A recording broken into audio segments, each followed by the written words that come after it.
Falar um pouco sobre o modelo experimental que eu uso há algum tempo, que é o de indução de periodontite em ratos através do modelo da ligadura. Mas antes de falar do modelo propriamente dito, eu queria comentar um pouco com vocês sobre a anatomia dessa estrutura que é o periodonto, falar sobre a doença periodontal e alguns dados epidemiológicos que são importantes para a gente contextualizar por que é tão importante ainda se estudar essa doença.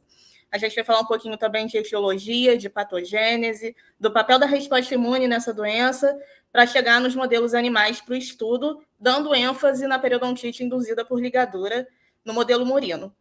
Também a gente vai falar no final um pouquinho sobre as interações dessa doença com as doenças sistêmicas e falar bem brevemente sobre os tratamentos que estão disponíveis atualmente. Então, inicialmente, a gente tem que ter noção de que o periodonto é uma estrutura composta por diferentes tecidos que tem a função, basicamente, de revestir e dar suporte para os dentes. Ele é formado pela gengiva, que é o periodonto de revestimento, e pelo periodonto de suporte, que é formado pelo cemento radicular, o ligamento periodontal e o osso alveolar. Então, falando brevemente sobre cada um desses tecidos, a gengiva nada mais é que um prolongamento da mucosa mastigatória. Ela é dividida anatomicamente em duas porções, a gengiva livre, que é essa porção da gengiva que fica na altura do esmalte dentário. A gente tem a gengiva inserida, que se inicia no contato com a raiz dos dentes. E a gente tem a junção entre a gengiva e a mucosa oral propriamente dita, que é a junção mucogengival. Então, aqui nesses esquemas, a gente consegue ver de forma um pouco mais clara essa divisão entre a gengiva, que é esse tecido rosado mais clarinho, e a mucosa propriamente dita. E essa linha, que, digamos assim, que separa os dois tecidos, seria a junção mucogengival. Aqui nesse esquema, a gente tem uma gengiva aparentemente saudável, com a cor bem preservada, que não está inchada, não está avermelhada, passando por um processo de sondagem periodontal. O que é isso? A gengiva livre é um tecido que não é firmemente aderido ao dente. Ela tem um espaço que em indivíduos saudáveis é natural entre essa porção da gengiva e o dente propriamente dito.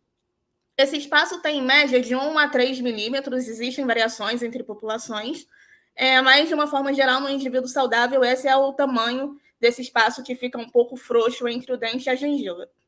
Enquanto a gengiva inserida, como o nome sugere, é uma gengiva que está, de fato, aderida à raiz e à tábua óssea que fica por baixo dos dentes. Em algumas doenças, o que acontece? Essa gengiva inserida também se descola. E aí a gente tem uma condição patológica relacionada a uma doença periodontal. Então, novamente, esse esquema também mostra de forma clara essa delimitação entre a gengiva, que é essa porção mais clara, e a mucosa oral, que é essa porção um pouco mais escura. Então, essa gengiva é composta basicamente por epitélio e por tecido conjuntivo. O epitélio é subdividido no epitélio oral, que é todo esse epitélio que fica aqui em contato com a cavidade, com a boca, com a bochecha, com o lábio. E na parte interna, em contato com os dentes, a gente tem o epitélio oral do sulco, que é esse epitélio da gengiva livre, e o epitélio juncional, que é o epitélio que faz justamente esse contato com a raiz do dente. Além dos epitélios, a gente tem o tecido conjuntivo, que é formado basicamente de fibroblastos, fibras colágenas, vasos e nervos, e também de células do sistema imune, como mastócitos, outras células inflamatórias, células dendríticas, que têm função de reconhecimento e apresentação de antígeno. As outras estruturas do periodonto, por exemplo, são o cemento radicular, que é um tecido calcificado que tem a função de revestir a raiz do dente e também auxiliar no reparo de possíveis lesões que ocorram nesse tecido. Além do cemento, a gente tem o ligamento periodontal, que é justamente uma porção de fibras que faz essa ligação entre o elemento dentário e o osso subjacente, que é, no caso, o osso alveolar. Então, aqui nesse esquema, a gente tem um dente mostrando justamente o osso no qual ele está inserido, as fibras do ligamento periodontal, que fazem essa conexão entre o osso e o dente, dão assim uma certa flexibilidade a essa estrutura para que a gente possa falar, para que a gente possa mastigar.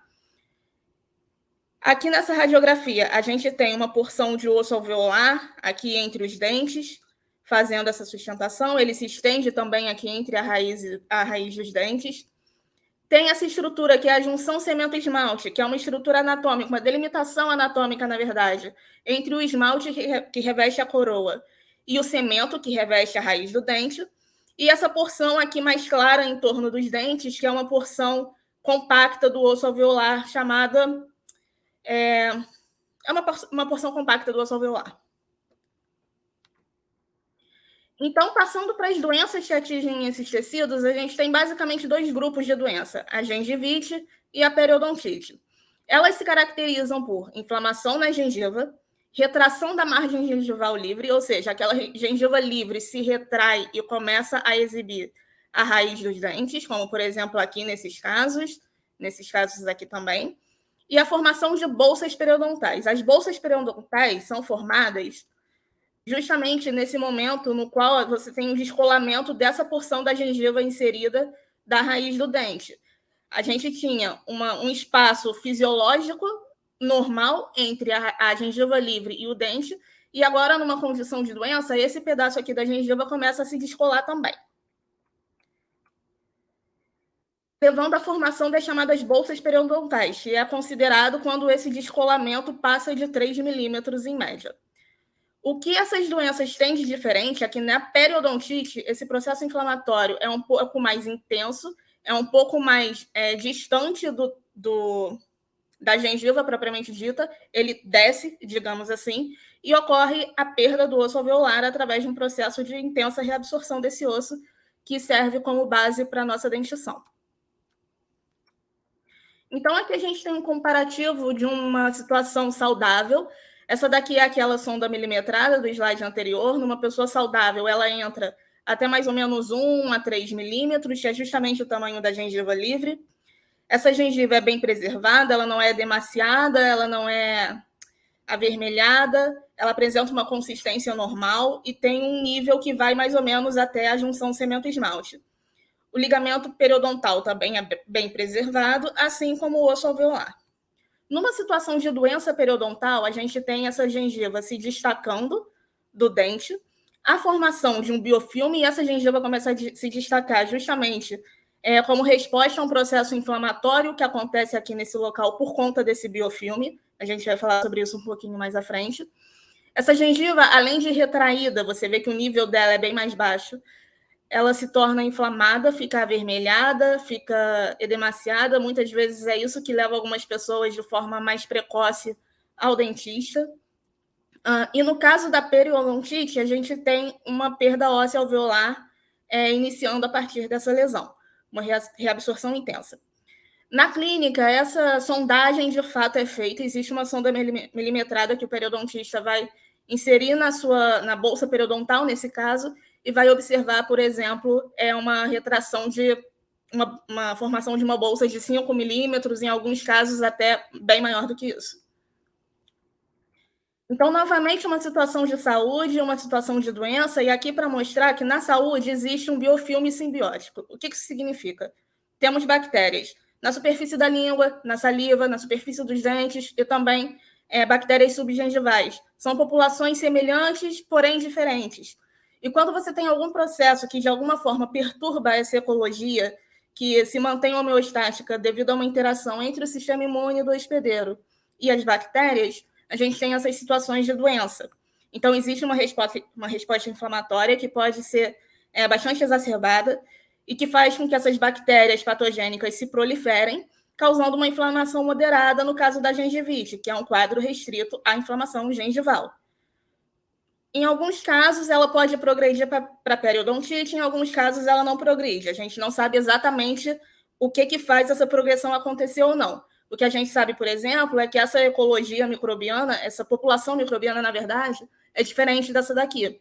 Mas o que acontece na periodontite é que esse biofilme está aqui também, e ele começa a causar um processo inflamatório mais intenso que leva, além da inflamação gengival, à retração desses tecidos, do ligamento, da gengiva, e também a reabsorção óssea. E essa é uma das doenças ósseas mais comuns no mundo e no Brasil também. Essa estimativa aqui é de 2019, é uma das mais recentes e mais completas que a gente tem, e mostra que a prevalência da periodontite no mundo chega a aproximadamente 14%. Dependendo da região, do nível econômico, esse número pode ser maior ou menor. No Brasil, a gente tem a pesquisa em saúde bucal, que ela vem acontecendo desde 1986, de forma um tanto espaçada, e a última foi a de 2010. Em 2020 ia ter uma pesquisa, mas ela foi suspensa por conta da pandemia. Ela está acontecendo esse ano e está previsto para os resultados dessa pesquisa saírem no final desse ano. E aqui eu trago alguns dados da pesquisa de 2010. Foi feita uma estratificação entre região do país e idade dos participantes. Se observou a prevalência de bolsas rasas, bolsas profundas e pessoas faltando algum dente. E alguns dados aqui são interessantes, por exemplo, na população a partir de 35 anos, se observa que 4% das pessoas têm bolsas periodontais profundas, enquanto 30% dessas pessoas têm os dentes excluídos. Novamente, esses números são um pouco diferentes de acordo com a região, muito provavelmente por conta de acesso aos serviços de saúde. Isso também é importante lembrar, é um índice que é medido em locais, em pessoas que têm acesso a esse sistema de saúde. A cobertura não chega no país inteiro, como a gente bem sabe. Um outro dado interessante é que em idosos a gente observa que o índice de bolsa profunda cai bastante em relação a outras faixas etárias. Só que também essas pessoas, muitas delas não têm mais dentes, e esse tipo de análise é feito, obviamente, onde ainda existe dente. Então, como eu comentei anteriormente, existe a formação de um biofilme. Um biofilme nada mais é do que uma colônia bacteriana que se adere em uma superfície. Isso acontece também nos dentes. A formação desse biofilme não está relacionada só à higiene bucal, embora esse seja também um fator muito importante, muito relevante para essa formação. Foi feito um estudo que mostrou que 21 dias sem escovação é suficiente para causar uma inflamação gengival por conta do acúmulo desse biofilme. A gente pode comparar essa gengiva com essa aqui e ver que ela é mais avermelhada e mais inchada, mostrando, então, que 21 dias sem escovação nesses indivíduos foi suficiente para causar um quadro de gengivite, que geralmente é revertido quando a pessoa volta a ter hábitos de higiene adequados. Desculpe. E nesse caso aqui, a gente tem fotos de indivíduos com doença periodontal. A gente vê que são pessoas, obviamente, com quadros mais graves, que tiveram uma perda dessa gengiva muito acentuada, raízes expostas e com um biofilme bastante amadurecido e escurecido. O tártaro, quando se cristaliza, se cristaliza, não, se calcifica, ele vai adquirindo uma coloração por conta também do metabolismo dessas bactérias e do contato com o alimento. Aqui a gente tem também a parte palatal da boca de uma pessoa com um biofilme bastante avançado. E esse aqui é o mesmo paciente dessa foto, depois de uma devida limpeza e remoção desse biofilme. Esse biofilme se forma a partir de uma película que se forma na superfície dentária, provavelmente por má escovação, presença de açúcares e de proteínas nos alimentos, que vão formar interações com vários tipos de micro-organismos. Essas interações normalmente são feitas a partir de receptores para proteínas, como as mucinas e amilases salivares, e formam substrato para a adesão desses micro-organismos, geralmente gram-positivos anaeróbios facultativos. Posteriormente, conforme essa placa vai amadurecendo, esse biofilme vai ficando mais complexo com a adesão de bactérias gram-negativas, que são os principais na verdade, os principais odontopatógenos são bactérias anaeróbicas gram-negativas, e assim se forma uma placa madura com periodontopatógenos prontos para promover uma destruição tecidual no local. Essa bonita foto aqui é uma técnica de hibridização in situ com fluorescência, mostrando justamente o quão complexas são essas comunidades bacterianas. Cada cor dessa daqui, por exemplo, essa rosa, é uma espécie bacteriana, enquanto essa amarela é uma outra espécie bacteriana, e aqui também essas comunidades aparecem. Vocês veem que elas são fisicamente coesas, então dando assim um pouco mais dessa noção de comunidade bacteriana especializada e funcional. E, de fato, lá em 2002 foi proposta uma organização desses micro-organismos através de uma pirâmide hierárquica, digamos assim, em relação à função que esses micro-organismos têm na formação do biofilme periodontal. Então, por exemplo, essas camadas aqui mais baixas da pirâmide seriam de micro-organismos que estão justamente se aderindo ao dente, dando base para a chegada desses micro-organismos do complexo laranja, que fazem uma ponte física entre esses outros micro-organismos que estão aderidos ao dente, e os periodontopatógenos, que são essa base da pirâmide, são essa parte mais alta da pirâmide. Eles estão em menor quantidade, mas são potenciais patógenos. De 2002 para cá, novas informações a gente ganhou em relação a esses micro-organismos e a função dele nessas ecologias. A gente observa que existe uma proliferação de bactérias gram-negativas no biofilme de pacientes com periodontite, e o complexo vermelho é caracterizado por essas três espécies bacterianas, que são dentre essas bactérias todas, esses periodontopatógenos, são as mais exploradas pela pesquisa no campo.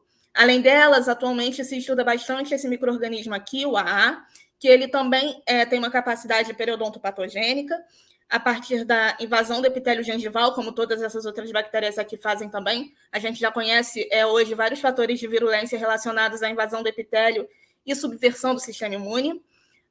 E o que elas têm em comum é a presença do lipopolissacarídeo, que é um padrão molecular associado a patógenos já bem reconhecido. Então, de uma forma geral, esses patógenos orais são reconhecidos por diversas células residentes e também células que chegam a partir da circulação sanguínea para serem reconhecidas, e isso gera um processo inflamatório com a formação de citocinas, aminas vasoativas e vários produtos que vão fazer a diferenciação de células, células de memória e células da imunidade adaptativa, o recrutamento de novas células que vão liberar, por exemplo, enzimas lisossomais, levando à degradação tecidual, que isso é característico da doença periodontal também, metaloproteinases de matriz e diversas outras citocinas que fazem a alimentação desse processo inflamatório. Isso culmina, dentre outros eventos, no processo de reabsorção óssea, que a gente vai ver com um pouquinho mais de detalhes.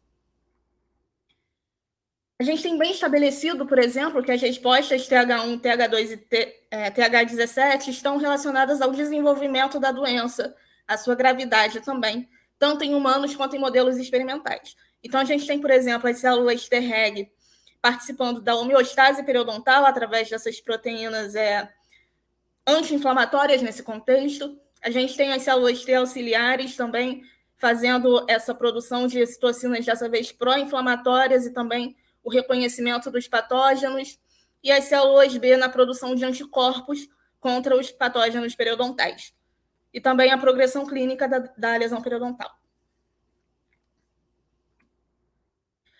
Existem vários padrões moleculares associados a patógenos já reconhecidos e associados a essas bactérias que a gente já conhece, como, por exemplo, o LPS, mas não só ele. E eles geralmente são reconhecidos pelos receptores do tipo TOL, que estão presentes nas membranas das células de defesa, levando a sinalizações que culminam nas citocinas pró-inflamatórias, na retroalimentação desse processo inflamatório e também, dependendo da célula, na destruição tecidual propriamente dita, como uma forma de se defender contra os patógenos.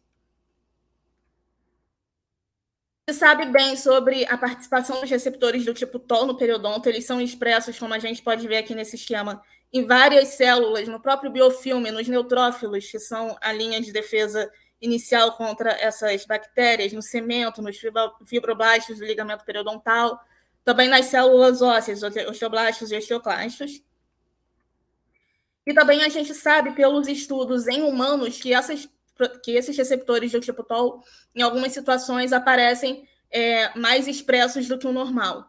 E é interessante mostrar aqui que há um interesse atualmente da pesquisa em doença periodontal em pessoas com diabetes e várias outras doenças metabólicas, além dos pacientes fumantes também, que sabidamente têm uma propensão maior de apresentar essas doenças. Bom, então, esses eventos todos culminam na produção das citocinas pró-inflamatórias. Existem algumas que são muito bem caracterizadas, com destaque para o TNF, L1-beta e IL-6. Também a expressão de enzimas, como a COX-2, que participa da produção de outros mediadores lipídicos inflamatórios, como, por exemplo, a PGA2, que também aparece aumentada nos pacientes e também em vários modelos experimentais. Os modelos experimentais têm isso em comum com os pacientes, no caso da periodontite. Existem algumas correlações que ocorrem nos dois modelos, e isso faz com que eles sejam modelos bastante adequados para o estudo da doença. Então, por exemplo, a gente tem aqui células do epitélio gengival, que, em contato com essas bactérias, também produzem citocinas e mediadores da inflamação, culminando em processos de regulação da inflamação. Existem, claro, mecanismos para contrabalancear essa produção de produtos pró-inflamatórios, mas muitas vezes eles não são suficientes para evitar que haja uma proliferação aumentada dessa sinalização inflamatória. Também já foi feita uma comparação desses componentes na reabsorção óssea, o que acontece quando eu inibo, ou seja através de um antagonista ou de algum modelo nocaute, esses sinalizadores. Por exemplo, a interleucina 1, a inibição da interleucina 1 causa redução da reabsorção óssea. A inibição do receptor ou deleção não foi testado ainda nesse modelo, isso em 2011, provavelmente a essa altura já foi sim. A mesma coisa para o TNF, o que se observa é que se você deletar ou inibir de alguma forma a sinalização por citocinas anti-inflamatórias, citocinas pró-inflamatórias ou sinalizações pró-inflamatórias, você tem, de forma geral, uma redução da reabsorção óssea, e tudo isso vem sido estudado a aplicabilidade na terapia periodontal, como eu vou comentar lá na frente. Então, o que diferencia, afinal de contas, a periodontite da gengivite é a questão do remodelamento ósseo. O osso é um tecido muito, muito dinâmico, e o osso da maxila e da mandíbula, que sustenta o osso alveolar, não é diferente disso. Existe um remodelamento ósseo o tempo inteiro, bem como a deposição. E também situações onde esse remodelamento é fisiológico e esse remodelamento é patológico.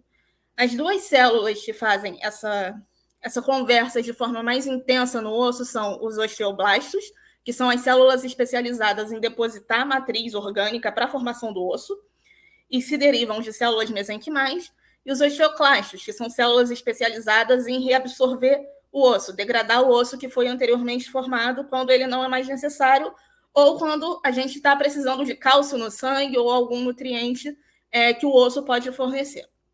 E eles são derivados de linhagens hematopoéticas precursoras de células mononucleares. Então, falando rapidamente da formação dos osteoblastos, como eu comentei, eles são derivados de um precursor mesenquimal, e é interessante ver que esse precursor é capaz de se transformar em vários tipos celulares, dependendo do estímulo que eles recebem. Eles podem se transformar em mioblastos, condrócitos, ou no que nos interessa, os osteoblastos, a partir de vários processos de diferenciação que podem ser estimulados ou inibidos de acordo com o que está acontecendo naquele ambiente. O que é interessante aqui, e uma boa parte da pesquisa em osteoblastogênese se versa sobre isso, é quando você tem fatores que inibem essa situação aqui de acontecer para favorecer essa situação, a formação de adipócitos. O que se sabe hoje em dia é que isso não é incomum quando você tem a exposição de culturas celulares ou de modelos animais a determinadas substâncias endógenas ou exógenas que causam um desvio nessa via de diferenciação. E, rapidamente, falando sobre a osteoclastogênese, os osteoclastos são derivados de um precursor hematopoético que pode ser desviado para a via mieloide ou linfóide, dependendo, obviamente, do ambiente, dos fatores de crescimento e citocinas que estão ali presentes. Eles podem virar células como os eritrócitos ou plaquetas, eles podem virar células maduras da imunidade adaptativa, mas também podem virar macrófagos que vão se transformar em osteoclastos. E isso é o que nos importa aqui nesse momento. Falando especificamente do fator estimulante de colônias de macrófagos, esse é um dos fatores relacionados à diferenciação dos osteoclastos mais bem estudado. Ele tem um receptor que fica nas células precursoras, aqui nesse esquema aparece pequenininho, o precursor osteoclástico com o seu receptor CFMS ligado a esse fator estimulador. Isso faz com que essas células se diferenciem a um osteoclasto mononucleado, que vai, por sua vez, expressar RANK, que é uma proteína que faz a ligação a uma proteína que está na superfície dos osteoblastos. Eu vou falar isso com mais detalhes mais à frente, mas isso vai fazer com que essa diferenciação continue. Ele deixa de ser um osteoclasto mononucleado, passa a ser um osteoclasto multinucleado e passa a ser um osteoclasto ativo pronto para fazer a reabsorção óssea. Então, esse fator estimulador ele é colocado em cultura quando você quer diferenciar um grupo de células osteoclastos, por exemplo, ele é fundamental para essa diferenciação, para a proliferação e sobrevivência dessas células progenitoras, para que elas possam, diante de outros estímulos, se tornar de fato um osteoclasto ativo e pronto para reabsorver a matriz óssea. Então, mostrando isso com um pouco mais de detalhes, essa interação entre essas proteínas, a gente tem na membrana do osteoblasto e também na membrana de outras células, como, por exemplo, células inflamatórias que chegam no local da inflamação e também de forma solúvel, a RANKL, que é um ligante do receptor ativador do NF-κB. Esse receptor ativador do NF-κB está no pré-osteoclasto, por exemplo. E o que ele faz, uma vez ativado, é justamente ir para o núcleo e ativar o fator de transcrição NF-κB, que está relacionado, dentre outras coisas, a processos inflamatórios. Mas aqui nesse caso, essa interação faz com que esse pré-osteoclasto se amadureça e vire o osteoclasto propriamente dito, pronto para receber outros sinais que vão favorecer a reabsorção óssea.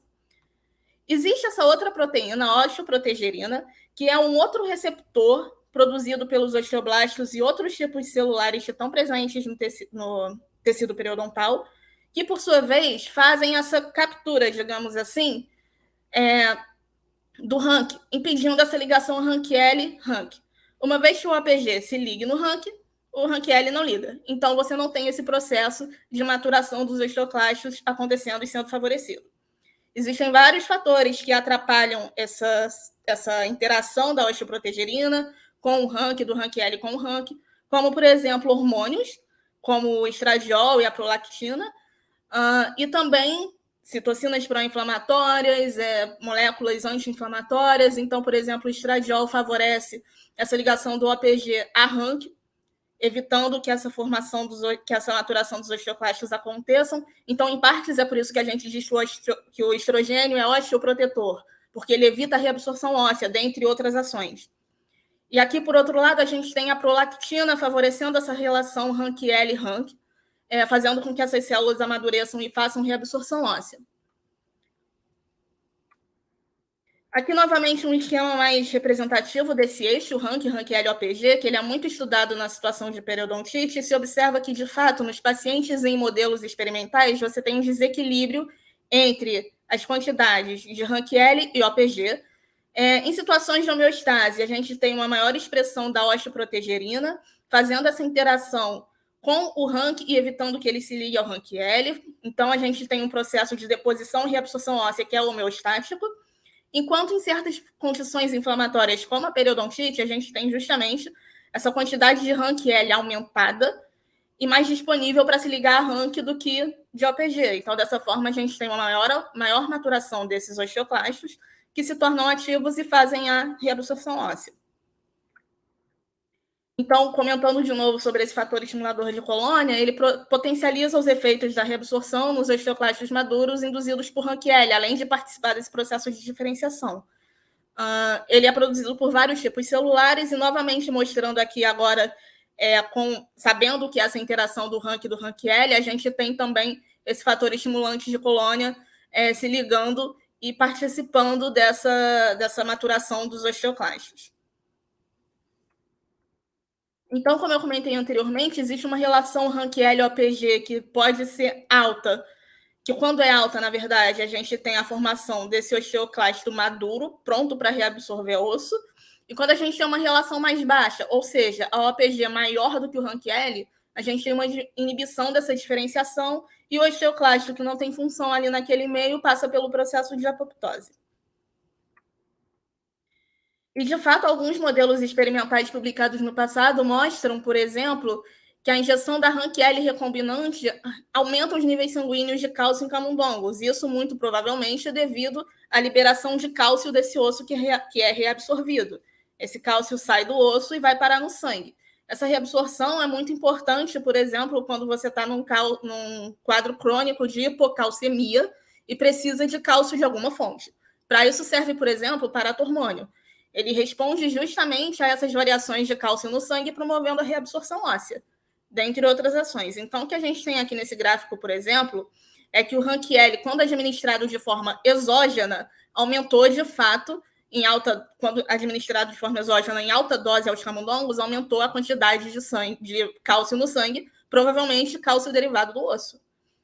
E aqui também a gente observa que quando você adiciona a osteoprotegerina, essa liberação de cálcio é um pouco maior do que quando é um pouco menor, desculpa, do que quando você não tem a osteoprotegerina, mostrando que de fato essa proteína faz essas interações que evitam o aumento da reabsorção óssea. E também existem outros trabalhos publicados no passado mostrando que em várias situações a osteoprotegerina de fato inibe a osteoclastogênese. Por exemplo, no uso de animais mutantes nocautes para osteoprotegerina, cultivados com células de medula óssea, expostos ou não à vitamina D e ao paratormônio. A gente observa, por exemplo, isso daqui é uma contagem de osteoclastos em cultura, quando você tem a adição de osteoprotegerina, o que acontece. Adição não, quando você tem a deleção de osteoprotegerina, você vê que, de fato, essas células estão aumentadas, os osteoclastos estão aumentados, ou seja, estão aumentados e ativos, na verdade, tanto com a adição da vitamina D quanto sem a adição de vitamina D. A mesma análise foi feita dessa vez em relação à liberação de cálcio, novamente, cálcio provavelmente liberado dos ossos, mostrando que a adição de paratormônio, mesmo a adição de paratormônio numa situação em que você não tem OPG, leva a um aumento da reabsorção óssea significativo, mostrando então que mesmo nessas situações de proteção ou de destruição, digamos assim, do osso, respectivamente pela vitamina D e pelo paratormônio, se você não tem osteoprotegerina, você vai ter uma reabsorção óssea intensa nesses casos. Então, aqui novamente mostrando que diferentes interações entre os antígenos, no caso as bactérias periodontais, e diferentes tipos celulares levam a uma resposta diferente em relação à expressão de Rankiel e de OPG. Por exemplo, no fibroblasto de ligamento periodontal, a interação com a bactéria leva ao aumento da expressão de OPG de forma sutil, enquanto de Rankiel um pouquinho aumentada. Quando você vê a interação entre o linfócito T e uma célula dendrítica, resultando numa célula T ativada, você vai ver uma expressão bem alta de Rankiel, enquanto de OPG pode se manter igual. Então, essas diferentes interações podem alterar esse balanço de Rankiel e OPG, dependendo do que está acontecendo ali no meio. Finalmente, esse equilíbrio entre a reabsorção óssea e a deposição óssea depende dessas vias todas de sinalização, que são muito mais complexas do que eu mostrei agora, e também dos fatores que modificam essas vias de sinalização.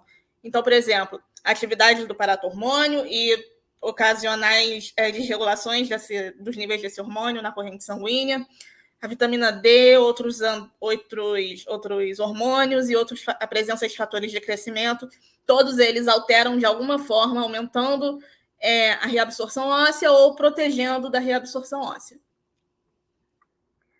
Então, a partir disso, a gente entra finalmente nos modelos animais para o estudo da doença periodontal. A escolha do modelo depende de muitas coisas, depende do custo, depende dos desfechos que se quer observar, depende de como é a manutenção desses animais, depende da sua disponibilidade. Por exemplo, é muito mais fácil você encontrar numa instituição um biotério de roedor ou de coelho do que um biotério de macaco. Depende também das semelhanças que esse periodonto tem em relação ao periodonto humano. Você não vai estudar, ou melhor, você vai evitar estudar o periodonto de uma espécie a estrutura não seja semelhante à estrutura humana, se o seu objetivo é fazer correlações com o que acontece nos humanos. E também a doença. Não adianta você ter uma estrutura que seja anatomicamente semelhante, mas a doença ocorre de uma forma completamente diferente, além, obviamente, de questões éticas que estão por trás da escolha desses modelos. Então, essa tabela aqui foi de um artigo que trouxe justamente esse comparativo entre algumas espécies para dizer, sobre diferentes aspectos, quais que seriam mais vantajosas. Por exemplo, em relação aos hábitos alimentares desses animais. Isso tem a ver com a manutenção dos animais. Vai ser fácil você ter comida para dar para esse animal no biotério? Cachorros e primatas são boas espécies, enquanto camundongos não são a melhor espécie, porque a alimentação dele é muito diferente da alimentação humana. Então, isso pode também, além dessa questão da disponibilidade, tem essa questão também da nutrição, dos requerimentos nutricionais dessas espécies. Além disso, manusear um cachorro ou um camundongo é muito mais fácil de você manusear para experimentação uma ovelha. Isso também faz com que se pense sobre o uso desse animal. Por outro lado, as ovelhas tendem a desenvolver doença periodontal de forma espontânea, o que pode ser interessante se você não quer usar um modelo invasivo ou você não quer ter algum tipo de manipulação nesse animal de forma a induzir uma doença. Enquanto camundongos e ratos não formam essa periodontite espontânea. Esse artigo aqui especificamente chega à conclusão de que os cachorros são o melhor modelo para se estudar periodontite. Tanto por conta do tamanho, do material que se gera, também se você tem um camundongo, o periodonto do camundongo é muito pequenininho, você quer tirar, por exemplo, o tecido gengival para fazer uma análise, você consegue uma quantidade muito pequena, isso acaba sendo desvantajoso, dependendo do ponto de vista. Por outro lado, o camundongo você consegue fazer algumas manipulações genéticas que são interessantes quando você quer estudar um certo tipo de receptor, uma interação de um periodonto patógeno com uma determinada célula. Isso pode ser bem útil também. Então, são todos os aspectos que a gente tem que ficar atentos na hora de saber qual é o nosso desfecho e como que a gente vai avaliar. Apesar dos cachorros aqui serem os ideais para o modelo, a gente já não vê tanto o uso desses animais em pesquisa na periodontia, só quando elas são... Só não. Na maioria das vezes, quando a gente vê essas pesquisas, elas são voltadas, de fato, para a veterinária, para o bem-estar animal dos cães e gatos, porque a periodontite é uma doença que atinge cães e gatos, principalmente quando eles estão mais velhinhos, isso faz com que eles percam os dentes e criem dificuldades nutricionais. Então, é importante se estudar nesses animais de forma ética, obviamente, assim como é importante estudar de forma ética em todas as outras espécies, mas, no fim das contas, as mais usadas são os ratos e camundongos. Essas fotos aqui são justamente de um cachorro. Aqui na foto A, a gente tem um periodonto saudável de um cachorro. Você vê a gengiva rosinha, bonitinha, não está inchada, não está avermelhada, não está inflamada. Você não consegue observar a presença de um biofilme amadurecido, ao contrário do que acontece na foto B. Aqui a gente já tem uma formação de biofilme, representado por essa parte esbranquiçada aqui. Também vê uma gengiva um pouco mais inchada, inflamada em relação a esse animal aqui. E nesses dois casos, a gente tem a doença um pouco mais avançada, provavelmente num animal mais idoso, no qual a gente vê, de fato, essas gengivas bem inflamadas, e aqui já tem uma lesão bastante grande, a gengiva retraída. Então, por isso é importante também que se pense em aplicações veterinárias para o estudo dessas doenças. Então, como eu mencionei, os roedores, no fim das contas, são os mais utilizados, porque neles a doença pode ser induzida experimentalmente. A gente vai falar sobre isso, tanto nos camundongos quanto nos ratos. Existem algumas linhagens, algumas espécies que são mais resistentes do que outras em relação ao desenvolvimento da doença.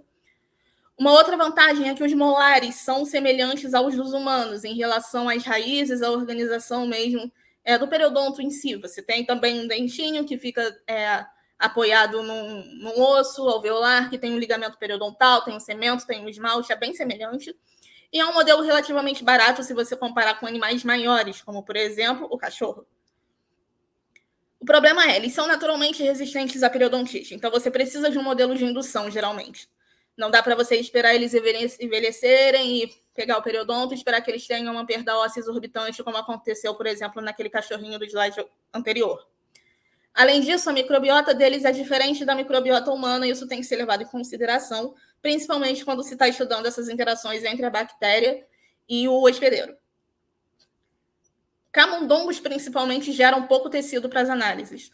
Eu dei o exemplo da gengiva porque é justamente um exemplo que impacta bastante na prática de quem trabalha com isso. Você tem um tecido gengival pequeno, você fica limitado em relação às análises que você pode fazer. Enquanto num rato, por exemplo, você tem um tecido gengival maior, isso gera bastante material para análise. Então, o fato desse tamanho ser pequeno, às vezes, implica que você precise de um N maior para algumas análises. Então, os ratos, justamente por essa questão do tamanho e também pelo tempo que se estuda a doença periodontal, acabam perfazendo a maior parte dos estudos. É mais fácil de você manipular na questão de que você gera estruturas grandes. Entretanto, cada vez mais a gente vê os estudos com camundongos, justamente pela facilidade de você criar modelos transgênicos e que vão te responder algumas perguntas bem específicas e relevantes. Existem alguns modelos de indução de periodontite, os 3 principais são esses aqui. A periodontite induzida por instilação oral dos odontopatógenos, e é literalmente você colocar uma quantidade conhecida de bactéria, alguma bactéria que você tenha interesse de estudar na boca desse animal. Geralmente você coloca na gengiva, faz uma injeção na gengiva, ou então algum tipo de tratamento local mesmo. Atualmente, para se estudar efeitos sistêmicos, a gente tem administrado por via oral, muitos autores têm feito isso, administrar periodonto patógeno por via oral, e isso acaba gerando, além dos efeitos sistêmicos que se espera ver ou não, uma perda óssea periodontal. A periodontite induzida por ligadura, que é o padrão ouro, porque ela usa a microbiota do animal para induzir a inflamação, tanto a microbiota quanto o sistema imune dele, e é o que a gente vai entrar com mais detalhes. E um modelo misto, no qual você põe essa ligadura e também faz a instalação de um periodonto patógeno. Comumente, os mais frequentes nos trabalhos são justamente com porfiromonas gengivales. Mas outros periodontopatógenos também são empregados. Então, no modelo de indução de periodontite por ligadura, a gente usa os animais anestesiados, se dá preferência a uma indução, a uma manutenção anestésica que seja longa o suficiente para que você possa fazer a manipulação. Isso depende muito da experiência de quem está fazendo, depende muito do recurso anestésico que a gente tem no laboratório também. Uma boa opção é usar acetaminofenilazina. Essa foto aqui é de um rato anestesiado com a boca aberta por um aparato que consiste basicamente de um plástico e de um elástico para manter a boca dele aberta pelo tempo suficiente que a gente precisa para fazer essa manipulação. E esse aqui é uma estrutura feita na microtomografia, desculpa, dessas estruturas periodontais. Então, a gente tem aqui a metade da maxila, hemimaxila esquerda, de um camundongo, e a hemimandíbula esquerda de um camundongo. Então, a gente percebe a presença dos incisivos. Os incisivos são muito pouco estudados em modelos de doença periodontal, justamente porque eles têm uma estrutura periodontal diferente dos molares. Eles não têm raiz, por exemplo. E também eles têm um crescimento contínuo. Os roedores são roedores, justamente, eles roem coisas porque esse incisivo fica crescendo continuamente. Então, é um pouco complicado estudar certas coisas numa estrutura que não se mantém igual durante toda a vida do animal. Enquanto os molares não passam por esse processo de crescimento contínuo e são, novamente, arrumados de forma muito parecida com os humanos. Para induzir a ligadura nos animais, a gente usa um fio cirúrgico. Existem alguns tipos de fio cirúrgico comercial mesmo, a gente compra isso em lojas de produto odontológico. Se usa geralmente a espessura 3 para ratos e uma espessura um pouquinho menor para camundongos, justamente pela questão do tamanho do animal. Existem alguns materiais, nylon, algodão, seda. A gente dá preferência ao fio de seda, porque o fio de nylon, por exemplo, é muito liso, não retém o biofilme de forma adequada. O de seda é um pouco mais poroso, então é mais adequado para que porque o objetivo da ligadura, no final das contas, é reter alimento e fazer com que esse alimento sirva de substrato para o biofilme crescer, induzir um processo inflamatório e, assim, a destruição tecidual que a gente vê na doença. E, de fato, é o que acontece quando a gente põe uma ligadura de seda em torno do dente de um animal. Então, como eu comentei, o depósito de biofilme é o objetivo principal dessa ligadura. E também produzir uma lesão do epitélio para permitir a invasão bacteriana, que é o que acontece muitas vezes no humano. A periodontite não deixa de ser uma lesão tecidual. A partir dessa lesão tecidual, ocorre a invasão bacteriana. Essa aqui é uma contagem de bactérias feitas em ligadura de camundongos alguns dias depois da colocação. Então, no primeiro dia depois da ligação, a gente tem já uma quantidade lá de bactérias, que provavelmente é a quantidade que já estava lá quando começou, mas ao longo dos dias a gente vê um crescimento dessa quantidade de colônias bacterianas na ligadura, mostrando que, de fato, ela acumula bactéria e leva a condição para que se desenvolva a resposta inflamatória. O primeiro trabalho feito em ratos foi publicado em 82. E ele se voltava um pouco para essa questão da destruição do osso nos ratos em condições de imunossupressão. Os principais achados desse trabalho foi que a destruição óssea no rato tem, de fato, a etiologia bacteriana. Isso a gente confirmou ao longo desses 40 anos de estudo. A administração de um imunossupressor reduz a proliferação dos osteoblastos, mas não parece afetar a atividade dos osteoclastos. Ou seja, você tem menos célula formadora de osso, enquanto as células que reabsorvem o osso estão lá como se nada tivesse acontecido. E a imunossupressão facilita, de fato, a destruição óssea. O desfecho disso aqui é justamente você ter uma reabsorção óssea maior nesse animal. Então, essa daqui é uma representação da ligadura do segundo molar maxilar. Ela é feita com o animal anestesiado, como eu já mostrei naquela foto. E para permitir a colocação do fio, se faz o uso de um espaçador digital, que é como se fosse um alfinete bem fininho que a gente introduz justamente entre os dentes dos animais por onde a gente quer passar o fio. Essa foto aqui é feita em rato, esse daqui é o fio de seda. Então, foi feito primeiro um espaço entre o primeiro e o segundo molar desse animal, para que o fio passasse por aqui. E em seguida é feito um espaço entre o segundo e o terceiro molar do animal, para que o fio passe por aqui. Uma vez que esse fio é passado e ele está bem fixo, a gente simplesmente amarra e pronto, deixa lá. O animal vai se recuperar da anestesia. O animal com a ligadura, ele geralmente não tem nenhum tipo de déficit nutricional, ele não perde peso de forma exorbitante depois da colocação da ligadura. Depois que ele acorda da anestesia, ele já se alimenta. Então, não é um modelo, assim, digamos assim, invasivo no sentido de causar algum dano, ainda que temporário, ao animal. Óbvio, a gente toma o cuidado de dar algum analgésico para esse animal, dependendo das respostas que se queira estudar. A gente não pode, por exemplo, dar um anti-inflamatório, se a questão é estudar justamente inflamação. Mas um medicamento, mais um fármaco que tem uma ação um pouco menos anti-inflamatória, como, por exemplo, morfina, dipirona, pode ser administrado dependendo do desfecho que se queira observar, se esse analgésico não vai atrapalhar o desfecho.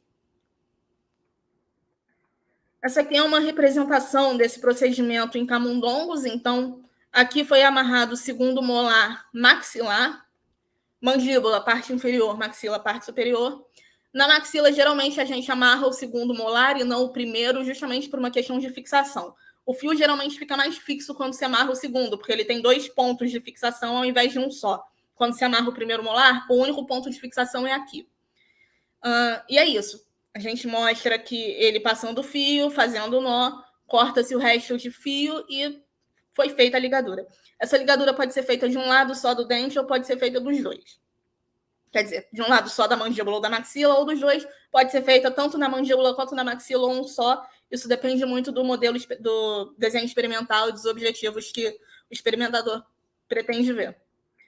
Essa aqui é uma representação do primeiro molar mandibular. Geralmente, a ligadura do primeiro molar é feita na mandíbula também por essa questão da fixação. É mais fácil para quem está manipulando fazer no primeiro molar mandibular. Então, é a mesma coisa. É aberto um espaço entre o primeiro e o segundo molar. O fio é inserido, o fio é amarrado, o excesso de fio é cortado e o animal está pronto para receber o processo da doença.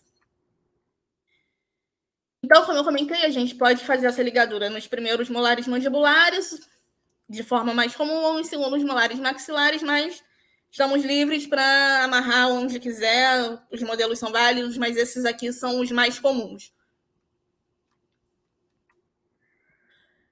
Passado o tempo de avaliação, seja 3 dias, 5 dias, quantos dias a gente quiser, 30 dias ou até o final da vida natural do animal. Esse animal tem, nesse caso aqui, as mandíbulas removidas como parte da eutanásia. E aí, a partir desse material, se pode fazer bastante coisa. Pode-se analisar a perda óssea por diversas técnicas. Pode-se fazer análise histopatológica através de imunohistoquímica, imunofluorescência, histologia por diversos tipos de coloração, hematoxilina e eosina, colorações específicas para colágeno. E aí vai muito de acordo com o que o experimentador tenha como objetivo. E também o processamento desses tecidos moles, geralmente a gengiva. Aqui a gente vê de forma clara, ao contrário do humano, a gengiva dos roedores é proporcionalmente grande em relação ao resto da estrutura. É essa membrana branca que está aqui em volta dos molares. Tudo isso é tecido gengival que a gente pode cuidadosamente remover, armazenar, geralmente congelar até o momento da análise em tampões específicos, de acordo com o que se queira observar. Se pode triturar para fazer ELISA, ou Western-blot, PCR, o que se pode fazer com um tecido, pode se fazer com a gengiva, e assim elucidar bastante desses mecanismos que você quer estudar. Esses pontos pretos aqui são as ligaduras colocadas no primeiro molar mandibular dos animais. O que se faz geralmente é seccionar essa mandíbula em 2 hemimandíbulas e destinar cada lado para um tipo de análise, ou você pode amarrar um lado só e usar o outro lado como um controle, também pode ser feito. Então, as análises perda óssea mais comumente publicadas seguem o modelo macroscópico, ou a microtomografia, ou as análises por histologia, ou radiografia. No método macroscópico foi publicado pela primeira vez em 1978 e sugeria a coloração dessas hemimandíbulas com azul de metileno logo depois que elas têm os tecidos moles removidos. Então, isso se faz da seguinte forma: a gente tirou as hemimandíbulas e hemimaxilas do animal, tirou os tecidos moles, geralmente com uma imersão por algumas horas com peróxido de hidrogênio, mas tem trabalhos que usam também água sanitária. Esse peróxido de hidrogênio ajuda a tirar bem esse resto de tecido mole. Esse tecido mole removido, a gente lava essas peças e cora com azul de metileno a 1%. O azul de metileno só tem afinidade pelo cemento radicular, alguma afinidade, obviamente, pelo osso e pelos dentes, a gente consegue ver aqui que está bem azulzinho, mas ele consegue fazer uma delimitação muito clara desde a junção cemento-esmalte, justamente por corar com maior afinidade o cemento do que o esmalte, até a crista do osso alveolar. Então, você consegue quantificar a distância entre a junção cemento-esmalte e o ápice da raiz desses dentes. E nisso consiste o método macroscópico. A gente tira umas fotos dessas peças já coradas e faz medidas lineares ou de área dessas raízes expostas. Isso já nos dá um bom parâmetro de quanto o osso se retraiu quando você compara um controle sem periodontite, um controle com periodontite, algum tratamento, ou então um animal operado, chão operado, que é o animal que você coloca o fio, mas tira o fio só para criar a mesma lesão no periodonto, mas sem necessariamente induzir a doença periodontal. E você pode avaliar essas peças tanto a partir do lado que está voltado para a cavidade oral, quanto para o lado que está voltado para as bochechas, que é esse caso aqui. Isso daqui é um print que a gente fez de uma dessas análises, então a foto é carregada no programa de processamento de análises, a gente consegue demarcar justamente esse limite do osso alveolar e da junção cemento-esmalte. Nem sempre essa coloração fica certinha de forma muito clara, um azul mais claro e um branco ou azul mais escuro, mas é possível fazer essas delimitações quando a coloração não fica muito boa. É possível imergir essas peças em álcool e corar novamente até conseguir uma cor que fique mais fácil de fazer a análise. E essa acaba sendo uma limitação desse método da macroscopia com imagens 2D. Você precisa ter uma coloração muito boa para que você consiga delimitar o que você precisa ver e não ter um erro muito grande. Existem duas formas de você quantificar a perda óssea nesse caso. Você pode fazer ou essas medidas lineares ou então calcular as áreas das raízes expostas. Os dois métodos são válidos, os dois métodos são bastante usados, mesmo com o advento da microtomografia, ainda se publica muito. Então, aqui a gente tem um exemplo disso.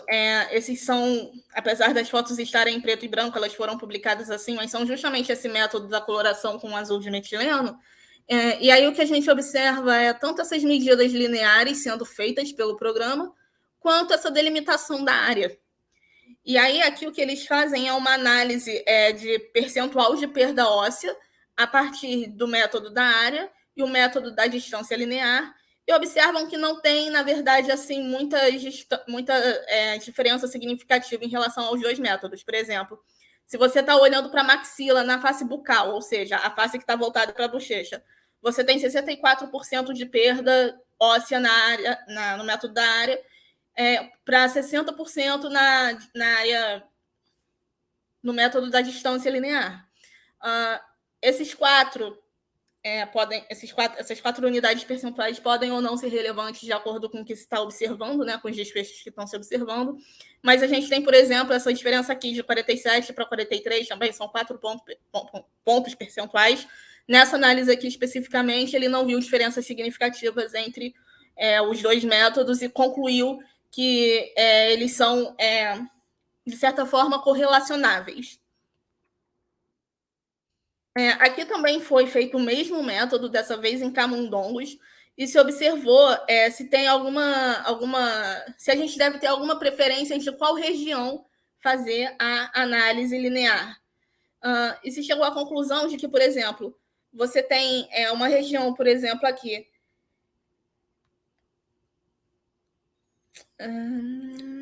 Não estou conseguindo achar essa região na figura, ok? Mas sim, que diferente, dependendo da região que você está olhando, da raiz, e se você está vendo a face palatal ou a face bucal, você pode realmente ter situações em que você vê diferença e situações que você não vê diferença. Então é importante tentar ter sempre uma análise global do que está acontecendo. É claro que se você medir numa região que você fez a ligadura, você vai ter uma perda óssea maior do que numa região longe da ligadura. Aqui, por exemplo, ele faz também uma comparação usando esse mesmo método entre a superfície que está voltada para o palato e a superfície que está voltada para a mucosa bucal. E aí ele observa, por exemplo, que você tem uma mudança de 2 milímetros dos animais ligados e de 1 milímetro nos animais ligados quando você está olhando para diferentes superfícies, mostrando que isso também pode interferir na sua decisão de analisar um lado ou outro da tábua óssea. Isso tudo tem que ser levado em consideração quando se escolhe um método. Aqui a gente vai para a microtomografia, é o que tem sido mais usado ultimamente, o que tem de mais moderno também nesse tipo de análise. A microtomografia é interessante porque, além de permitir que você faça essa análise do comprimento das raízes que você já faz no método macroscópico, você consegue observar parâmetros interessantes como a densidade do osso. E isso é muito, muito, muito relevante para quem está estudando não só a questão do periodonto, mas também repercussões sistêmicas que isso pode ter nos outros ossos e, enfim, no corpo de uma forma geral. Então, o que se faz geralmente é delimitar uma região de interesse, que pode ser, por exemplo, entre as raízes do dente que você fez a ligadura, e foi bem o que aconteceu nesse caso aqui. Esse daqui é de um artigo publicado com material de ratos e que tiveram esse primeiro molar ligado. Então, a região de interesse, essa coisinha aqui vermelha, que é justamente entre as raízes do dente. Aqui aparecendo em uma outra visão, também mostrando que essa região de interesse está entre as raízes do dente que foi ligado. Mas também a região de interesse pode ser em outros locais da peça. Pode ser aqui na tábua óssea, pode ser em outros dentes distais de onde houve a ligadura. Se não houve a ligadura, você pode fazer de vários pontos da peça. Isso também vai muito de acordo com o objetivo do experimentador. E aqui também uma análise de microtomografia, observando justamente essa questão das distâncias em relação à área que você produziu a lesão. Nesse modelo, ele fez um esquema aqui do segundo molar, primeiro molar, o segundo molar foi o dente que recebeu a ligadura, e aí ele faz a observação do comprimento das raízes por microtomografia em diferentes partes do dente. Desculpa, a ligadura foi feita no primeiro molar, não no segundo. Então, ele observa, por exemplo, a medida através da vista mesial do dente ligado, ou seja, de frente para trás, e observa que não houve diferenças significativas entre o controle e o ligado. Entretanto, quando ele olha para entre os dois dentes, ele observa já uma diferença bastante significativa de perda óssea entre os ligados e os não ligados, entre o dente ligado, ele olhando para esse espaço entre o dente ligado e o dente não ligado. E, novamente, ele observa também uma perda óssea bastante significativa quando ele olha para essa face aqui do dente não ligado. E aí, o que ele conclui nesse trabalho, é uma conclusão até bastante interessante, é que esse processo de destruição óssea tem uma fase aguda, no qual se observa, ao longo dos dias, um aumento dessa exposição das raízes, e uma fase crônica, no qual você não tem mais um aumento dessas raízes, isso observado pelo método da microtomografia. Diferentes técnicas podem te gerar diferentes resultados em relação a esse aumento ou diminuição da perda óssea. Voltando para a histologia, também se faz a análise morfométrica. Ela é um pouquinho mais complicada porque ela precisa que você tenha um corte muito preciso, muito exato das suas peças, para não acontecer de você ter cortes em orientações, em ângulos diferentes, e assim você compare uma peça com outra, sendo que uma peça estava bem retinha no corte, a outra estava um pouquinho tortinha, dando a impressão de que ela é uma distância um pouco menor do que realmente é. E aí, geralmente, a análise morfométrica é feita com hematoxilina e eosina, mas pode-se fazer com vários outros tipos de coloração. O mais comum é hematoxilina e eosina. E ela pode ser a medida da crista gengival, né, do ápice gengival, até a junção cemento-esmalte, delimitando o quanto, na verdade, não até a junção cemento-esmalte, mas até a parte da gengiva que se destacou do dente ou da raiz, fazendo uma medida justamente dessa bolsa periodontal, desse destacamento da gengiva além do normal.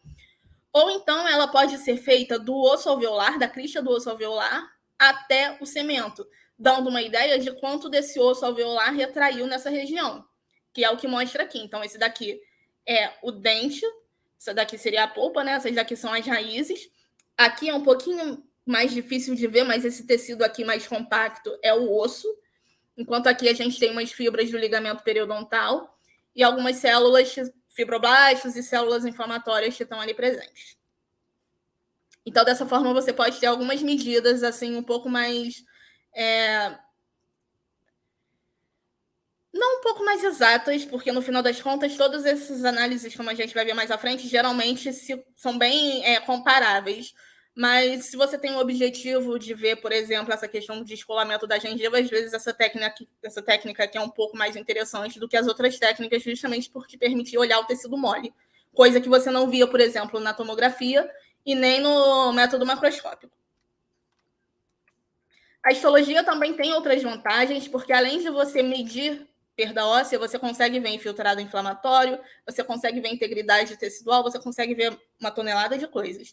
Então, por exemplo, aqui nessa foto a gente tem um animal chã operado, que é aquele animal que eu falei que a gente põe o fio, mas tira o fio, não deixa o fio lá para induzir a doença periodontal, só para fazer uma lesão mesmo no local. E o que geralmente acontece é que depois de alguns dias esse animal está com os tecidos totalmente íntegros de novo. Isso daqui é um dente, essas daqui são as raízes. Aqui a gente tem um osso alveolar bem altinho, né, entre as raízes. Aqui um pouquinho mais de osso. Essas daqui são as papilas gengivais. E vocês podem observar em comparação com essa foto aqui, que as papilas estão bem preservadinhas, bonitinhas, pontiagudas. E aqui onde houve a ligadura, como a ligadura incide justamente em cima da gengiva, ela fica um pouco mais achatada e destruída. Esse animal controle, no caso, é um animal com periodontite induzida por ligadura. Ele tem essa papila gengival achatada. Ele tem esse osso alveolar, vejam só, retraído em relação a esse daqui, que estava chegando bem perto do dente. Esse daqui está bem mais embaixo. E tem uma quantidade, essa foto aqui talvez não esteja num bom aumento, mas tem uma quantidade de infiltrado inflamatório significativo. E essa daqui é um grupo que foi administrado a indometacina, que é um fármaco anti-inflamatório que já foi usado como controle para esse tipo de análise, justamente por ser um anti-inflamatório, ele tem ação em cima desses processos inflamatórios e pode, apesar dos efeitos adversos que causa, pode ajudar justamente nessa questão da reconstrução dos tecidos e evitar a progressão do dano tecidual. Mas ainda assim a gente vê que, pelo menos em relação à questão do nível do osso, ele não é tão bonito e compacto quanto no chão. A radiografia quase não é mais usada, a gente vê poucos artigos trabalhando com radiografia, mas ela também é bem útil para essas análises lineares, principalmente. Aqui a gente tem justamente uma tábua óssea de um rato, mostrando então que houve uma retração do osso, que é essa parte mais branca da peça, e justamente essa raiz medida desde a junção cemento-esmalte até a tábua do osso. E aqui uma comparação entre os três métodos, mostrando que, dependendo do dia experimental, de fato, você vê uma maior exposição das raízes, tanto no método radiográfico. Se vocês compararem essa parte branca, que seria o osso, está bem mais alta aqui do que aqui. Aqui você começa a ver um espaço entre os dentes, ver, de fato, as raízes começando a ser expostas. A mesma coisa acontece no método morfométrico. Você, de fato, observa que tem algum nível de exposição de raízes, mas aqui no 15º dia já é um pouco maior. E aqui nessa foto da histologia também a gente vai acreditar que é a mesma coisa, porque quase não dá para ver. Uma comparação formal entre os métodos mostra que, por exemplo, a perda óssea medida pelo método radiográfico no 15º dia é máxima, em relação ao dia 60. Provavelmente depois do dia 60 ela não aumenta. Ela aumenta até o dia 15 e se mantém. A mesma coisa aconteceu no método linear da morfometria. A gente teve um pico de perda óssea no 15º dia e depois ele se mantém. Já quando a gente passa para o método histológico, esse pico de perda óssea aconteceu no 30º dia, e também no método diário da análise morfométrica foi no 15º dia. Esse é mais um tipo de análise, mais um tipo de coisa que a gente tem que levar em consideração na hora de escolher um método. O tempo que a gente está passando com um animal lá passando pelo processo de reabsorção óssea, porque isso daqui influencia não só essa questão da perda óssea, mas outros parâmetros também. Por exemplo, a presença de um infiltrado inflamatório, ele é qualitativamente, o infiltrado inflamatório é qualitativamente diferente no começo da doença periodontal e com 15 dias ou um tempo mais avançado. Então, às vezes, a gente espera ver uma coisa, mas não está vendo, não porque não está acontecendo, mas é porque não é o momento daquilo lá estar acontecendo. Outra comparação entre os métodos, agora a tomografia e a histologia, mostrando que essa perda óssea no 10º dia é bem maior quando a gente está olhando animais. Desculpem, me perdi aqui nessa informação.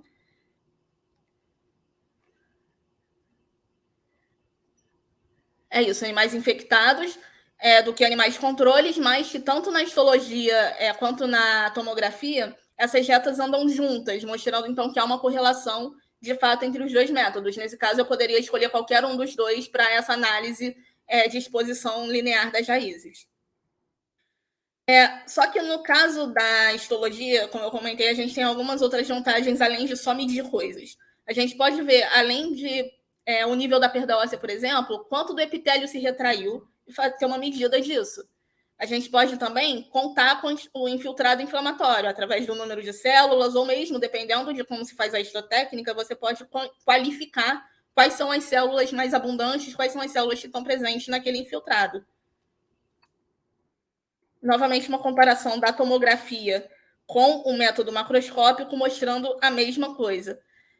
Você tem métodos diferentes, mas que dão, nesse caso aqui, resultados comparáveis em relação à perda óssea pela medida linear das raízes. E, novamente, a histologia trazendo mais uma vantagem, aqui nesse caso, a possibilidade de você contar osteoclastos ativos através da coloração por TRAP, e assim você ter uma noção de quão ativo é esse processo de reabsorção. Aqui, por exemplo, nessa imagem, a gente vê um controle normal. Existem alguns osteoclastos, porque, novamente, existe uma reabsorção basal acontecendo o tempo todo na gente, mas no caso da periodontite, essa marcação é mais intensa em algumas regiões, mostrando que, de fato, essas células estão mais presentes, a reabsorção, em teoria, é mais intensa. Enquanto em uma situação de periodontite em um animal diabético, esse daqui foi um modelo de diabetes induzido, você tem mais ainda essa expressão, essa presença dessas células, e isso é confirmado pela contagem e representação no gráfico, tanto 3 semanas depois da indução por ligadura, quanto 6 semanas depois da indução por ligadura. E aqui é interessante notar que os animais diabéticos têm uma perda óssea maior do que os animais só com a periodontite, e esse é um dos inúmeros trabalhos que tem surgido nos últimos anos, mostrando que existe uma correlação entre doenças sistêmicas e periodontite, e uma interação que nos permite inferir que, de fato, você ter uma condição pode piorar a outra. E, novamente, uma comparação entre os métodos, dessa vez os métodos radiográficos, morfométricos e histológicos, correlacionados a partir do coeficiente de Pearson, mostrando, por exemplo, nesse caso, que a melhor correlação foi entre o método radiográfico e o método morfométrico de cálculo de área de raízes expostas, enquanto os piores coeficientes de correlação foram entre a histologia e o método linear morfométrico, e a histologia e o método linear morfométrico novamente. É a mesma coisa, mas, de qualquer forma, todos esses coeficientes foram relativamente próximos de 1, o que indica uma boa correlação entre os métodos. Então, isso deve ser levado em consideração na hora de escolher. O ideal é você não estar restrito a um método de análise de perda óssea. Hoje em dia é um pouco mais fácil do que era antigamente você conseguir fazer uma análise macroscópica, que é a mais simples de se fazer em termos de material, em termos de equipamento, aparelhagem, mas é quase tão simples quanto conseguir fazer uma tomografia em algum centro de imagem, ou algum colega que, de repente, tem um tomógrafo do lado e a gente nem sabe. E a mesma coisa a histologia. Então, muitas coisas podem ser feitas com o modelo. E o que tem sido feito? Tem sido estudado novos candidatos a fármacos para o tratamento da doença, e isso serve tanto com o reposicionamento dos fármacos existentes, terapia que algumas vezes é empregada para os pacientes é anti-inflamatória e antibiótico, que é um tanto problemático, mas existem estudos mostrando a ação de anticorpos específicos para um tipo de citocina, que acabam tendo um efeito bastante interessante. Quase nada disso passa para o estudo clínico, mas tem efeitos bastante interessantes nos animais, ajudando não a talvez produzir um novo produto que vá ser usado para essas doenças, mas estudar como a doença se desenvolve e o que pode ser feito. Novos fármacos também têm sido buscados, além daqueles que já existem sendo reposicionados, e também, o que é muito interessante, o desenvolvimento de tecnologias para que, seja lá qual for a classe de medicamento que você queira usar, que ela seja restrita ao local da lesão e não seja sistemicamente distribuída, o que seria muito interessante e que, enfim, tem sido estudado também. Além dessa questão da terapêutica, tem muito a ser estudado ainda sobre esses mecanismos de interação do sistema imune no osso da doença, como, por exemplo, a resposta celular, a produção das citocinas, vias de sinalização, tudo isso relacionando perda óssea e inflamação periodontal. Mas, principalmente, o que tem chamado muita atenção ultimamente da gente é o estudo da correlação entre a doença periodontal e doenças sistêmicas. Temos um volume muito grande de literatura mostrando que essas correlações fazem muito sentido. Então, as hipóteses de plausibilidade biológica da associação entre a periodontite e as doenças sistêmicas se baseiam basicamente em duas. Essa questão da bacteremia, você ter uma lesão periodontal fazendo com que você tenha as bactérias, os periodontos, entrando na sua circulação e indo para outros órgãos, e fazendo parte do desenvolvimento de doenças longe do periodonto. E também, além das bactérias, você tem os produtos de inflamação sendo gerados o tempo todo ali e também caindo na circulação sistêmica, chegando a outros órgãos e contribuindo para o desenvolvimento ou piora de outras doenças. E a mesma coisa acontecendo de uma forma bidirecional. Você ter produtos de doenças sistêmicas em outros órgãos sendo produzidos, sendo levados até o periodonto e também piorando o que acontece por lá.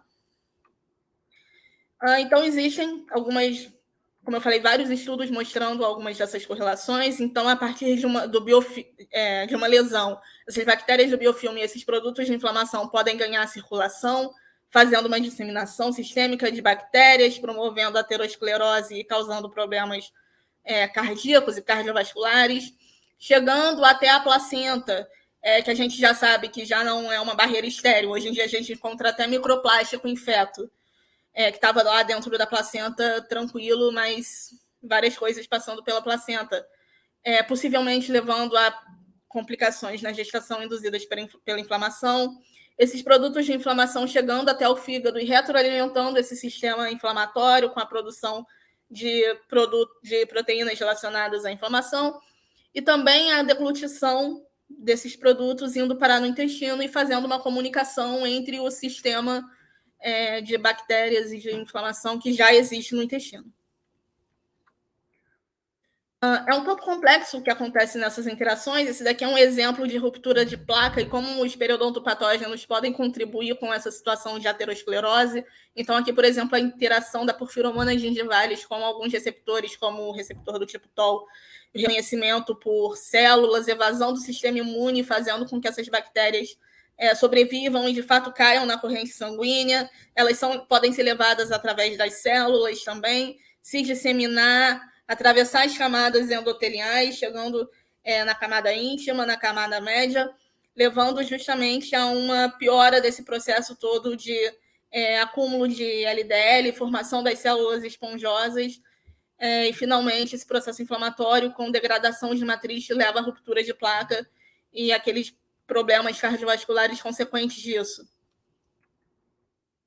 Aqui, por exemplo, a gente tem um trabalho de 2015 que mostra que coelhos mostrando agora um outro modelo animal, que são os coelhos, que vocês podem ver aqui que eles têm uns dentes um pouquinho diferentes dos nossos, mas ainda assim muito válidos para o estudo, porque também a escolha do modelo, nesse caso agora falando de doenças sistêmicas, também depende da susceptibilidade do seu modelo animal em ficar doente, em ficar diabético a partir da indução de um modelo ou então com a idade, em ter aterosclerose ou não, porque tem linhagens que são simplesmente resistentes a algumas doenças. Então, isso também interfere no modelo escolhido. Então, no caso da deposição lipídica em coelhos com periodontite induzida, A gente vê, por exemplo, que eles têm, de fato, uma destruição tecidual. Esses daqui são os controles sem doença, controles com doença periodontal induzida por ligadura e doença periodontal induzida por ligadura mais por firomonas gengivales. Esses animais tiveram uma deposição lipídica bem aumentada na aorta. Todas essas placas vermelhas são de uma coloração específica para lipídio, mostrando também uma alteração no espessamento das camadas do endotélio. Esses animais têm, obviamente, uma perda óssea aumentada, tanto do ponto de vista de macroscopia quanto na histologia. Também tem uma área de aorta coberta por lipídios bem maior do que um controle sem periodontite, e também uma desregulação dessa espessura entre as camadas do endotélio, que pode ser bastante problemático do ponto de vista de complacência do vaso e todos esses problemas cardiovasculares. Aqui a gente traz um resultado de agregação plaquetária em ratos submetidos ao modelo de periodontite induzida por ligadura. A gente observa que esses agonistas de agregação plaquetária levam a um aumento significativo da agregação causado pela periodontite em relação aos controles. Quando esses animais são alimentados com dieta hiperlipídica, o que acontece é também esse aumento de forma bem parecida com o que só a periodontite induz, e também quando eles são submetidos às duas doenças, a hipercolesterolemia e a periodontite, a gente observa que também há uma manutenção desse aumento da agregação plaquetária. O aumento da agregação plaquetária é um fator de risco para doenças cardiovasculares. Também, quando a gente olha para o fígado, a gente observa que existe uma diminuição da proteção antioxidante quando você coloca uma ou duas ligaduras, e isso é indiferente nesse modelo aqui que foi usado. A mesma coisa, um aumento em marcadores de peroxidação, também quando você coloca uma ou duas ligaduras, não importa, você tem um aumento da peroxidação acontecendo naquele órgão, e você tem um aumento do acúmulo de colesterol e de triglicerídeos no fígado também, independente se você só colocou uma ou duas ligaduras, mostrando que o simples fato de você induzir a periodontite com o modelo da ligadura, que é o modelo mais, digamos assim, inocente, no sentido de que você só está colocando uma ligadura ali. Os micro-organismos que estão crescendo são do animal, as células imunes, as células inflamatórias são do animal, mas isso é suficiente para levar a um desbalanço bem longe lá do periodonto. E também, finalmente, o que se estuda muito hoje em dia é a microbiota intestinal. A gente sabe que alterações na microbiota intestinal alteram vários sistemas também bem distantes do intestino. E aí, no caso da inflamação oral, a gente tem essa situação de proliferação de bactérias que são reconhecidas pelo sistema imune, levadas aos linfonodos para a confecção de células especializadas que reconhecem aqueles patógenos. Isso, nos linfonodos da mucosa oral, eles migram e vão para o intestino, chegando lá, causando um problema inflamatório, porque eles lá proliferam.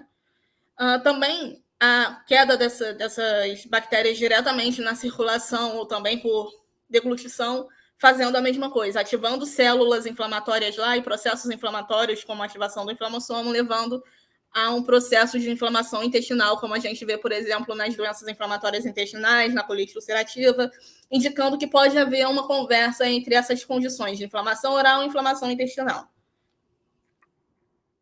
Sobre tratamento, a gente tem o tratamento não cirúrgico, que é o mais comum e que serve para os casos leves a moderados, que se baseia basicamente em remoção mecânica do biofilme, através da raspagem do biofilme e o alisamento das raízes. Geralmente, essas terapias são acompanhadas pelo uso de antibiótico por alguns dias, ou anti-inflamatórios, e os tratamentos cirúrgicos para casos mais avançados, que se baseiam basicamente em você remover um pedaço da gengiva, na verdade, deslocar um pedaço da gengiva para poder remover pedaços mortos de tecido que estão ali no osso, poder remover granuloma, remover tecidos que não deveriam estar ali. Então, esse aqui é um exemplo que eu estou achando que não vai rodar.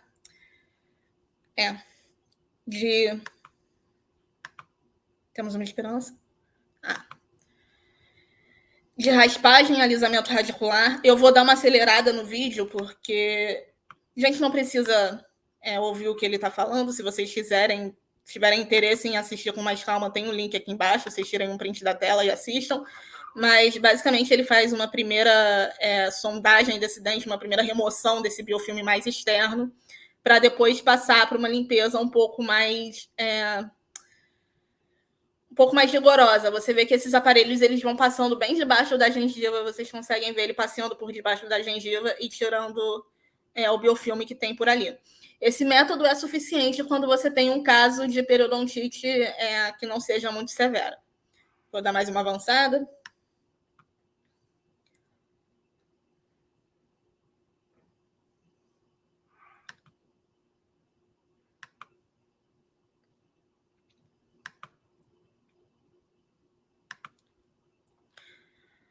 No final, olha só, ele aplica um antimicrobiano nesses espaços, que é justamente para evitar que haja alguma continuação de um processo, matar os micro-organismos que ocasionalmente tenham ficado ali. É muito comum ter recaída nesses pacientes e eles voltarem no consultório em algum momento. E aqui também, agora eu estou tentando, aqui é a cirurgia. Também vou passar rapidinho por esse vídeo.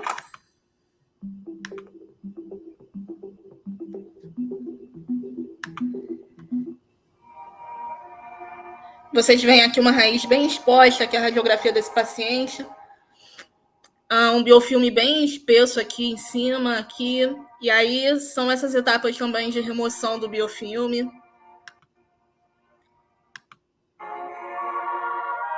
Bem parecido com o que a gente viu anteriormente, mas agora, olha só, eles levantam a gengiva para poder alcançar os locais um pouco mais internos e assim remover coisas que estejam por ali.